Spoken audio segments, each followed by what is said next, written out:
istri sang penguasa. 49. Seren bangun dari tidurnya dan memandang lekat wajah sang suami yang memeluknya dengan erat semalaman itu. Cukup lama dia mandangi wajah sang suami hingga dia membuka mata. "Selamat pagi sayang." Senyuman indah tersungging di wajah Seren. Sebuah kecupan manis dan lembut pun mendarat di kening Seren. "Selamat pagi nyonyaku." Juda semakin mengeratkan pelukannya dan kembali memejamkan mata. "Ayo, sudah saatnya untuk bangun. Kita harus bergegas pergi ke kantor," kata Seren sambil berusaha melerai pelukan sang suami. "Bisakah kita datang ke kantor terlambat sedikit? Atau sebaiknya kita tidak perlu pergi ke kantor hari ini? Aku ingin menghabiskan waktuku bersama denganmu," jawab Juda dengan nada sedikit manja. Entah apa yang terjadi dengan Juda hari ini. Tidak biasanya dia bersikap manja seperti ini kepadaku. Seren mengerutkan dahi merasa heran dengan sikap Juda pagi ini. Der, der, der. Ponsel Seren berdering. Dia segera meraih ponselnya yang diletakkan di atas meja samping tempat tidur. Dilihatnya panggilan dari sang kakek. Seren menerima teleponnya dan Juda memposisikan kepalanya di atas paha Seren. "Halo. Selamat pagi kakek," sapa Seren begitu dia menerima telepon. "Selamat pagi, Seren. Kakek dan mamamu akan berkunjung ke kota A. Nanti kamu jemput kami di bandara ya," jawab kakek Seren dari ujung telepon. "Kapan kira-kira kakek dan mama akan tiba di sini?" "Kemungkinan kakek akan tiba sore hari. Kami akan menunggu kalian di bandara." "Baiklah kakek. Hati-hati dalam perjalanan." "Sampai jumpa kakek." Seren dan Dirga pun mengakhiri panggilan telepon mereka. "Apa kakek dan mama akan datang kemari?" tanya Juda yang masih berbaring di tempat tidur dengan paha Seren sebagai bantalnya. "Iya. Mereka akan datang sore ini. Apa kamu bisa menemaniku menjemput mereka?" "Tentu saja. Aku pasti menemanimu kemanapun." "Baiklah, sebaiknya kita bersiap untuk bergegas ke kantor. Kalau tidak, kita benar-benar akan terlambat," kata Seren dengan berusaha membuat Juda bangun dari pangkuannya. "Baiklah. Aku akan mandi lebih dulu." Muah. Juda berdiri dan hendak berjalan menuju kamar mandi, namun sebelum itu, dia justru mencium sebelah pipi Seren. Seren terkejut kemudian tersenyum memandangi Juda. Sembari menunggu Juda mandi, Seren menuju lemari dan memilihkan pakaian yang akan mereka kenakan dan juga keperluan mereka yang lain. Seren juga turun ke dapur untuk membuatkan sarapan untuk mereka berdua. Dia hanya membuat 2 buah sandwich dan juga segelas susu untuknya dan segelas kopi untuk suaminya. Setelah selesai di dapur, dia kembali ke atas untuk bersiap. Seren bukan wanita yang membutuhkan waktu lama ketika bersiap. Dia terbilang cukup cepat. Seren keluar dari kamar setelah selesai bersiap dan turun dengan tergesa-gesa. Dia berjalan dengan 2 buah tas kerja di tangannya. Satu miliknya dan satu lagi milik Juda. "Sayang, ayo kita berangkat," ajak Seren pada Juda sambil mengambil satu sandwich dan memakannya sambil berjalan keluar. Juda tersenyum dengan menggelengkan kepala melihat apa yang dilakukan istrinya. Kemudian dia mengambil sekaleng susu siap minum untuk sang istri. "Makanlah perlahan. Kamu bisa tersedak jika makan dalam keadaan buru-buru seperti itu. Seperti anak kecil saja makan roti saja sangat berantakan." Juda mengambil tisu untuk membersihkan serpihan roti di sekitar mulut Seren kemudian memberikan susu untuknya. "Aku tahu. Tapi kita bisa terlambat ke kantor." Mereka berkendara dengan Juda yang membawa mobil. Setelah tiba di kantor, seperti biasa Seren akan keluar lebih dulu dari mobil dan masuk ke gedung kantor. Setelah beberapa lama, barulah Juda menyusul. Namun pagi itu seorang karyawan melihat Seren keluar dari mobil Juda. Tadi aku melihat Bu Seren keluar dari mobil Pak Bos tampan." Sepertinya benar jika mereka memiliki hubungan dekat. Benarkah? Bagaimana bisa mereka memiliki hubungan padahal belum lama kenal?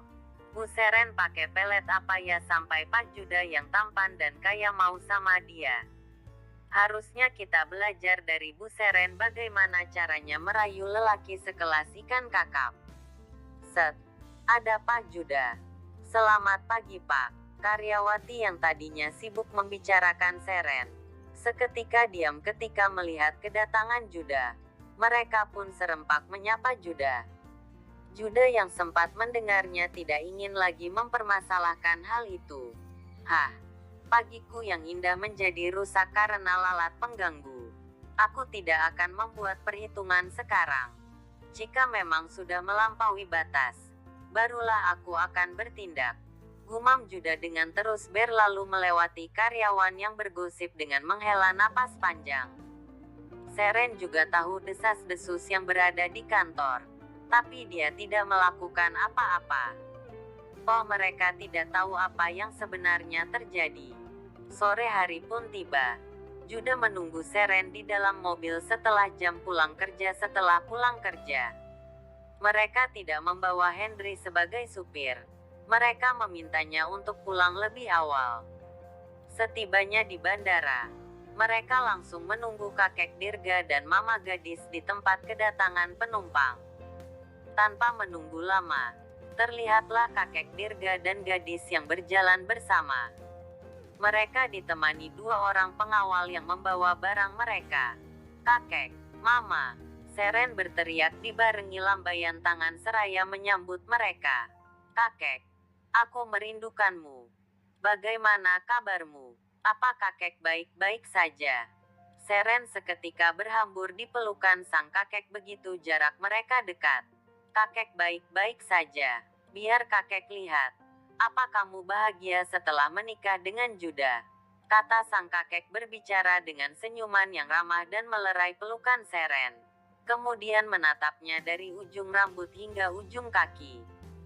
Aku bahagia kek, sangat bahagia. Aku bersyukur bisa menikah dengannya. Jawab Seren dengan senyum ceria. Pantas saja. Kamu tidak pernah menghubungi kami, sepertinya posisi kami sudah diganti oleh Juda. Mama gadis berkata dengan nada sedikit menggoda sang putri. Mama, aku merindukan Mama. Aku tidak pernah melupakan kalian apalagi menggantikan kalian. Juda ini hanya melengkapi kebahagiaanku yang berada di sini dan jauh dari kalian. Seren beralih memeluk gadis dan berbicara dengan nada manja. Kakek, mama, apa kabar? Sapa Juda kepada Dirga dan gadis. Mereka hanya tersenyum dan menganggukkan kepala. Sebaiknya kita pergi sekarang.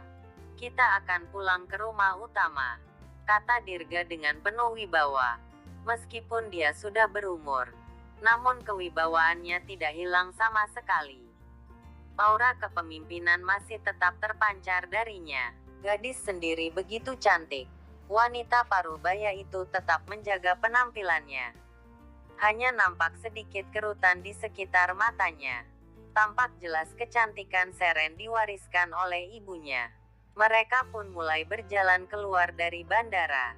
Kakek Dirga dan mama gadis berjalan di depan. Seren dan Juda mengikuti mereka dari belakang dengan bergandengan tangan. Nampak jelas aura penguasa yang dimiliki Juda dari cara berjalannya yang cukup mengintimidasi. Banyak orang memperhatikan mereka, mengingat beberapa saat yang lalu, Juda muncul dalam majalah ketika mengadakan pesta penyambutan. Meskipun dia menggunakan kacamata hitam, ketampanannya tetap tak dapat disembunyikan. Hei lihat, bukankah itu Tuan Juda, pebisnis muda yang baru kembali dari luar negeri itu? Benar, apakah itu gadis yang mendampinginya di pesta tempo hari? Mereka terlihat serasi sekali. Aku akan mengambil foto mereka. Ceklek, ceklek. Banyak pengunjung bandara yang mengambil potret mereka melalui ponsel, bahkan di antara mereka ada reporter dari sebuah majalah. Kakek Dirga memperhatikan keadaan sekitar yang dikelilingi para gadis yang saling berbisik dengan menatap ke arah mereka. Dia pun tersenyum dan menoleh pada Juda.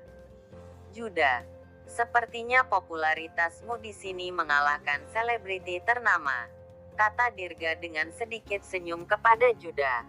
Itu tidak benar, kek. Aku belum lama tiba di sini.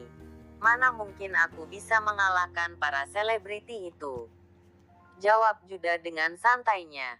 Jika itu tidak benar, bagaimana semua orang terus memperhatikan kemari dan mengambil potret berkali-kali?